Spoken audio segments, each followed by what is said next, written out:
नागपूर जवळचं हे ठिकाण अजिबात मिस करू नका. खरंच खूप सुंदर ठिकाण आहे. नमस्कार, मी स्मिता म्हणजेच मराठी कन्या. रामटेक बघून खाली आलो. जवळच एक मस्त ठिकाण आहे, अंबाला तलाव. एकदम निवांत जागा आहे. भला मोठा तलाव आणि त्याच्या आसपास बरीच मंदिरं आहेत. प्रत्येक मंदिराजवळून एकदम खास नजारा दिसतो. शांत वेळ घालवायचा असेल तर या जागेला भेट दिलीच पाहिजे. इतकी सुंदर जागा बघितल्यावर आम्ही गावातून जाणाऱ्या रस्त्याने गव्हाची शेती बघत नगरधन गावात पोहोचलो. इथे आहे नगरधनचा भुईकोट किल्ला. हा वाकाटककालीन इतिहासाची साक्ष देतो. किल्ल्याचा महादरवाजा एकदम भव्य आहे, ज्यावर वरच्या बाजूला नगारखाना आहे. आत गेल्यावर समोरच देवड्या बघायला मिळतात. त्यापुढे किल्ल्याचा दुसरा दरवाजा लागतो. यावर गणपती आणि शरभ शिल्प आहेत. किल्ल्याचा परिसर तसा आटोपशीर आहे, पण इथे असणारं भुयारी देवीचं मंदिर म्हणजे खास आकर्षण. पाण्याच्या स्रोताचं पावित्र्य जपण्यासाठी इथे देवीची मूर्ती स्थापन केली आहे. तटबंदी आणि बुरुजांची रचना बघण्यासारखी आहे.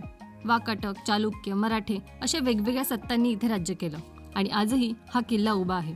खूप सुंदर पद्धतीने किल्ल्याचं रेस्टोरेशन करण्यात आलंय. रामटेकला येणारे लोक इकडे मात्र भेट देत नाहीत, पण थोडी वाट वाकडी करून इथे नक्की जा. भेटूया पुढच्या व्हिडिओमध्ये. तोपर्यंत ओके, टाटा, बाय.